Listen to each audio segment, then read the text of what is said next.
साथियों नमस्कार, मैं हरिश्चंद्र बंडवाल इस वीडियो में आप सभी का स्वागत करता हूं। ज्ञानेश कुमार नाम तो सुना ही होगा, आपने भले ना सुना हो दोस्तों, लेकिन राहुल गांधी तो जरूर सुने, और सुने ही नहीं, नाम सुनते ही भाग खड़े हुए। और कहां से? जिस बैठक में सिर्फ 3 लोग मौजूद थे, इस देश के प्रधानमंत्री नरेंद्र मोदी, इस देश के गृह मंत्री अमित शाह और तीसरे व्यक्ति खुद राहुल गांधी। जैसे ही यह नाम आया ज्ञानेश कुमार, आज से तो खैर पूरा देश जानेगा और जान रहा है। राहुल गांधी ने जैसे ही यह नाम सुना दोस्तों, आप यकीन मानिए कि यह मुख्य चुनाव आयुक्त बनेंगे, सीईसी बनेंगे। राहुल गांधी के होश फाख्ता हो गए, भाग खड़े हुए, और इस पर एक विवाद शुरू हो गया दोस्तों। बिना विवाद के वैसे भी कांग्रेसी सिस्टम में कहां कुछ होता है, जब ये सरकार में रहते हैं तब भी विवाद होता है। लेकिन इस ज्ञानेश कुमार के मामले में दोस्तों, आखिर क्यों राहुल गांधी भाग गए? आखिर वो पिछला ऐसा कौन सा रिकॉर्ड है, ऐसी कौन सी बातें, ऐसी कौन सी कहानियां हैं जिससे राहुल गांधी डरे हुए हैं, उनको नापसंद करते हैं। और दोस्तों, इस कड़ी में मैं सुप्रीम कोर्ट की भी बात दिखाऊंगा, कैसे झटका लगा है। अरे आप सुनवाई करिए ना, मोदी सरकार डरती नहीं है, क्योंकि उसे पता है कि वो सुप्रीम कोर्ट के हिसाब से ही काम कर रही है, आप नहीं कर रहे। लेकिन दोस्तों, इस विवाद को खड़ा करने के एवज में कैसे सोनिया गांधी फंस गई, वो भी मैं आपको दिखाऊंगा। और मैं जब दोस्तों आपको सीईसी के निर्वाचन प्रक्रिया, आज नए सीईसी के कार्यकाल की शुरुआत से जब खबर दिखा रहा हूं ना, तो कुछ बिंदु आपके सामने रख देता हूं। आज तक, जी हां, आजादी के बाद आज तक कभी किसी चुनाव आयुक्त के चयन की प्रक्रिया में इस देश के चीफ जस्टिस नहीं रहे, कभी नहीं रहे। कुछ क्लियर कट पॉइंट आपके सामने रख रहा हूं। दूसरा पॉइंट, जब भी इतिहास में चुनाव आयुक्त की नियुक्ति की गई, चयन किया गया, तब नेता विपक्ष भी नहीं रहा कभी, आज तक। इतिहास की बात बता रहा हूं। तीसरी बात कि इतिहास में, संविधान में भले ही इस बात का प्रावधान हो कि चुनाव आयुक्त के चयन के लिए कानून बनना चाहिए, किसी ने कानून नहीं बनाया। मोदी सरकार से पहले तो कोई कानून ही नहीं बना। अब मैं आपको कहानी सुनाता हूं, लेकिन मैं चाहता हूं दोस्तों, जब इतनी सारी बातें और सोनिया गांधी, नेहरू से लेकर सोनिया गांधी तक के इतिहास को आपको दिखाना चाहता हूं, तो आप कमेंट करके जुड़िए और अपनी बात रखिए। आप सभी को जय सिया राम, हर हर महादेव। दोस्तों, सबसे पहले खबर, कल देश के मुख्य निर्वाचन आयुक्त राजीव कुमार के कार्यकाल का आखिरी दिन था। उनकी विदाई हो गई और आज से ज्ञानेश कुमार देश के मुख्य चुनाव आयुक्त बना दिए गए हैं। और इसका फैसला दोस्तों 3 सदस्यीय चयन समिति ने सोमवार 17 फरवरी की शाम को इस नाम की सिफारिश की, जिसे राष्ट्रपति ने स्वीकार कर लिया। और आपको मैं बताऊं, जो 3 सदस्यीय चयन समिति है ना, उसमें कौन कौन है? एक प्रधानमंत्री मोदी, दूसरे गृह मंत्री अमित शाह और तीसरे राहुल गांधी। और यह बहुमत के हिसाब से फैसला हुआ। राहुल गांधी ने अपनी असहमति जताई। पूरा लेफ्ट लिबरल गैंग मातम मना रहा है। अब उनको इस बात से आपत्ति है कि लोकतंत्र में क्या बहुमत से ही फैसला होगा। वो ये तर्क दे रहे हैं, बल्कि कुतर्क दे रहे हैं, कि जो एक व्यक्ति असहमत है उसी के हिसाब से हो जाए। मतलब आपको भले ही बहुमत मिल जाए लोकतंत्र में, लेकिन आप मुख्यमंत्री या प्रधानमंत्री ना बन पाए, ये चाहता है। आप कल्पना कीजिए। लेकिन दोस्तों, मैं इस कहानी में ही रहना चाहता हूं। ये जो मुख्य चुनाव आयुक्त की नियुक्ति हुई है ना, वो नए कानून के तहत हुई है और आज ही से इनका कार्यकाल शुरू हुआ है। कल राजीव कुमार सेवानिवृत्त हो गए और मैं आपको एक थोड़ी सी पुरानी व्यवस्था भी बता देता हूं। पुरानी व्यवस्था ये थी कि जब मुख्य चुनाव आयुक्त रिटायर करते हैं तो उसके बाद जो वरिष्ठता का क्रम होता है उसी के हिसाब से बनाया जाता है। लेकिन जो नया नियम बना है, नया कानून, उसमें वो प्रावधान नहीं है। लेकिन फिर भी मोदी सरकार ने वरिष्ठता का ख्याल रखते हुए मुख्य चुनाव आयुक्त के रूप में ज्ञानेश कुमार की घोषणा कर दी। मगर राहुल गांधी को यह पसंद नहीं आया।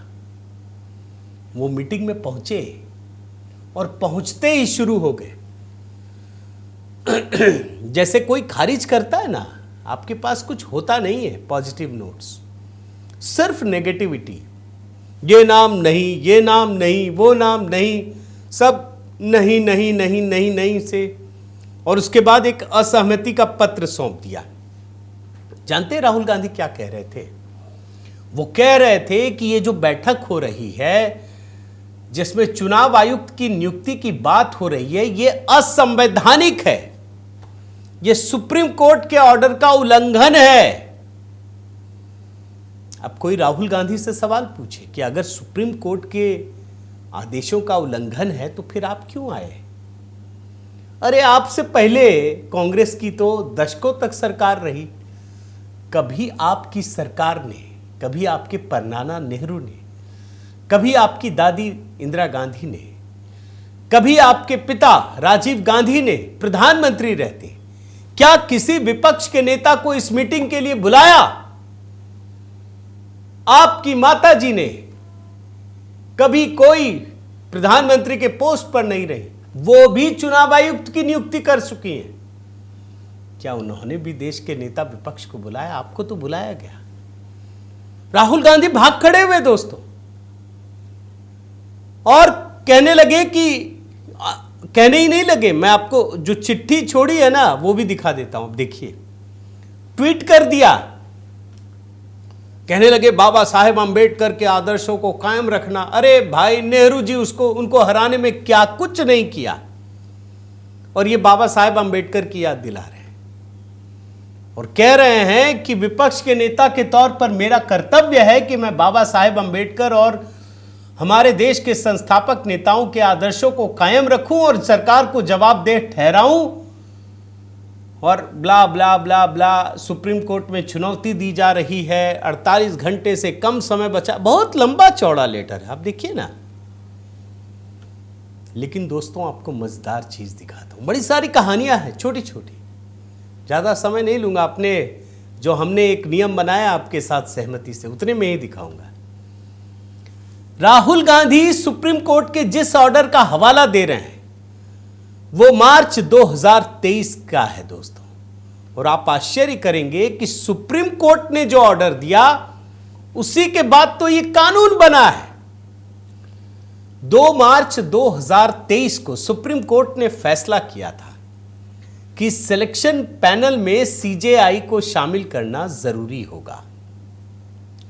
सीईसी और ईसी की नियुक्ति पर सुप्रीम कोर्ट की 5 सदस्यीय कॉन्स्टिट्यूशनल बेंच ने अपने फैसले में कहा कि चुनाव आयुक्तों की नियुक्ति एक पैनल करेगा। इसमें प्रधानमंत्री, लोकसभा में नेता प्रतिपक्ष और सीजेआई शामिल होंगे। आप जानते हैं, उससे पहले कोई नियम नहीं था, जिसकी जो मर्जी किसी को भी बना दे, कोई भी बना दे। सुप्रीम कोर्ट में मामला पहुंचा तो बोले यार ये तो गजब है, तो उन्होंने कहा नियम तो बनाना पड़ेगा। तो उन्होंने एक पैनल बनाया कि चलो प्रधानमंत्री, नेता विपक्ष, सीजेआई होगा, लेकिन और ये कमेटी राष्ट्रपति से सिफारिश करेगी, राष्ट्रपति मुहर लगाएंगे, नियुक्ति हो जाएगी।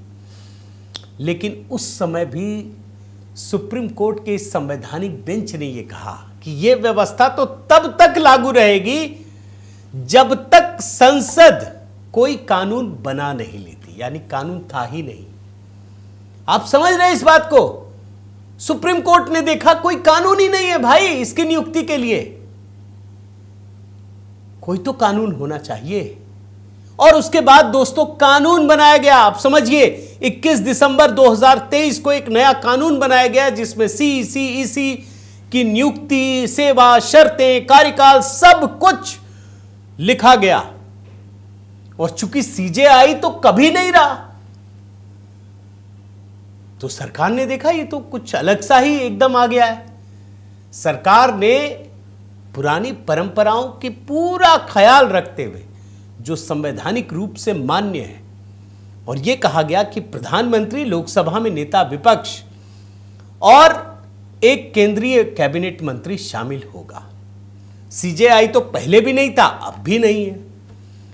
और सुप्रीम कोर्ट के आदेशानुसार दोस्तों यह बिल बनाया गया, आदेश को पूरा सम्मान दिया गया। और खास बात जानते क्या है कि मार्च 2024 में इस कानून के तहत ही चुनाव आयुक्त के रूप में ज्ञानेश कुमार और एसएस संधू की नियुक्ति हुई। दोनों आयुक्तों की नियुक्ति अनूप चंद्र पांडे की अनूप चंद्र पांडे रिटायर हुए, अरुण गोयल ने इस्तीफा दिया, तब जाकर हुआ है, इसी कानून के तहत हुआ है। आप समझ रहे हैं। और इस मामले में सुप्रीम कोर्ट में सुनवाई है, यह भी जान लीजिए। सुप्रीम कोर्ट में एक तरीके से सुनवाई चल रही है। और आपको एक चीज जानकारी दे देता हूं कि इस वक्त सुप्रीम कोर्ट में जो प्रशांत भूषण है वकील, वो association for democratic reforms ADR के लिए पेश हुए। कहने लगे, मिलॉर्ड जल्दी सुनिए, नहीं तो कुछ गड़बड़ हो जाएगा। ये 18 तारीख को रिटायर हो रहे हैं, 19 को नया चाहिए, आप जल्दी से डेट दीजिए। 12 फरवरी को सुनवाई के लिए। जानते हैं सुप्रीम कोर्ट ने क्या कहा? कोई समय ही नहीं दिया। भाई जब पूरा प्रोसेस से ही चल रहा है तो आपके लिए क्यों आए? ये अभी की खबर बता रहा हूं। सुप्रीम कोर्ट को झटका दिया इन लोगों को, इस पूरे गैंग को दोस्तों झटका मिला है। अब मैं आपको असली चीज दिखाता हूं। आखिर ज्ञानेश कुमार का ये विरोध क्यों कर रहे हैं राहुल गांधी? इसकी वजह आपको बता दूं दोस्तों कि 61 वर्षीय जो ज्ञानेश कुमार, ये 2029 तक रहेंगे, बड़ा लंबा कार्यकाल है। जम्मू कश्मीर में जो अनुच्छेद 370 खत्म किया गया दोस्तों, राज्य को 2 भागों में बांटा गया, केंद्र शासित प्रदेश बनाया गया, इसका मसौदा तैयार करने में सबसे अहम भूमिका ज्ञानेश कुमार की थी। वो गृह मंत्रालय में संयुक्त सचिव कश्मीर संभाग थे। ये जो 3 तलाक खत्म हुआ ना पूरे नियम कानून के तहत संवैधानिक रूप से, उसमें भी इनकी अहम भूमिका थी। और तो और राम मंदिर से जोड़िए, गृह मंत्रालय में अतिरिक्त सचिव के पद पर रहते हुए ज्ञानेश कुमार ने अयोध्या में राम मंदिर से जुड़े मामले में सुप्रीम कोर्ट में सुनवाई के दौरान जितने दस्तावेजों को खंगालने की जिम्मेदारी थी ना, वो उन्होंने ही निभाई थी। और ज्ञानेश कुमार सिर्फ यही नहीं, मैं कांग्रेस के शासनकाल की बात बताता हूं। जब यूपीए का शासनकाल था तो वो रक्षा मंत्रालय में भी काम कर चुके हैं। राहुल गांधी जानते हैं, बड़े कट्टर ईमानदार वाले आदमी हैं ये, केजरीवाल वाला नहीं, जो बतौलेबाज होते हैं, ये करते हैं। और इसीलिए कांग्रेस के नेता उदित राज इनको संघी बता रहे हैं, कम्युनल बता रहे हैं। अगर आप देशभक्त हैं तो आप संघी हो गए, अगर आप अच्छे काम कर दें, 370 हटा दें तो आप कम्युनल हो गए। लेकिन मैं इस वीडियो को यहां खत्म नहीं करना चाहता, एक उदाहरण आपको जबरदस्त दिखाता हूं दोस्तों। एक मुख्य चुनाव आयुक्त चावला, नवीन चावला 2009 में बने थे। कैसे इनकी बहाली हुई थी जानते हैं? 2005 में जब यूपीए की कांग्रेस की सरकार थी, तब सोनिया गांधी ने इनको अपॉइंट किया था। देख लीजिए, सोनिया गांधी अपॉइंट्स नवीन चावला एज इलेक्शन कमिश्नर। अरे भाई बता, सोनिया गांधी कौन थी? क्या देश की प्रधानमंत्री थी? क्या गृह मंत्री थी? लोकसभा की अध्यक्ष थी? क्या थी? आप सोचिए कैसे संविधान से खिलवाड़ होता है। 2005 में सोनिया गांधी ने नवीन चावला को इलेक्शन कमिश्नर बनाया। और इसी आर्टिकल में लिखा है जो मैं आपको दिखा रहा हूं। इसमें क्या जानते क्या लिखा है? इसमें यह लिखा है कि नवीन चावला को बड़े स्ट्रेटजिक तरीके से बनाया गया कि जब 2009 में चुनाव होंगे लोकसभा के, तब यही मुख्य चुनाव आयुक्त होंगे और ये सारा खेल करेंगे, कांग्रेस को मदद करेंगे। और मैं आपको एक इंटरेस्टिंग चीज बताता हूं, ये जो रिपोर्ट दिखा रहा हूं ना, ये 2 फरवरी 2009 की है। इस समय ये मुख्य चुनाव आयुक्त नहीं थे, इनके अंडर में कई सारे जो फेजेस हैं वो हुए थे। उस समय मुख्य चुनाव आयुक्त कौन थे, एक सेकंड में आपको बताता हूं। एन गोपाला स्वामी वो मीटिंग ले रहे थे। कहीं भी मतभेद होता था ना, ये नवीन चावला बाथरूम की ओर भाग जाते थे और ऐसा 1-2 बार नहीं, कई बार किया। जब भी बहस हो बाथरूम भाग जाए, ये रिपोर्ट में छपी है। और कहा जाता है दोस्तों, ये फोन करते थे अपने आकाओं को कांग्रेस के कि इसमें क्या करें, इसमें कैसे करें। तो ये तो मुख्य निर्वाचन आयुक्त हैं और बाकी खेल तो आप जानते हैं टीएन सेशन के समय का, उसके बाद का भी दोस्तों। लेकिन मैं आपके सामने कुछ एग्जाम्पल रख देता हूं। ये सारे मुख्य निर्वाचन आयुक्त हैं, देख लीजिए। कांग्रेस की सरकारों ने कैसे नियुक्त किया और नियुक्त करने के एवज में कैसे मलाइयां बांटी गई हैं, देख लीजिए। केवी सुंदरम 1958 से 1967 तक रहे। इनको बाद में chairman law commission Padma Vibhushan दिया गया। नागेंद्र सिंह पद्म विभूषण दिया गया। आर के त्रिवेदी, देखते जाइए। टीएन सेशन, अरे ये तो कांग्रेस के टिकट पर चुनाव लड़ चुके थे और आज राजीव गांधी की हत्या हो गई, वरना अगर वो जीवित होते ना तो इनकी भी कहानी अलग होती। एमएस गिल राज्यसभा के सदस्य, बाद में मंत्री बनाए गए।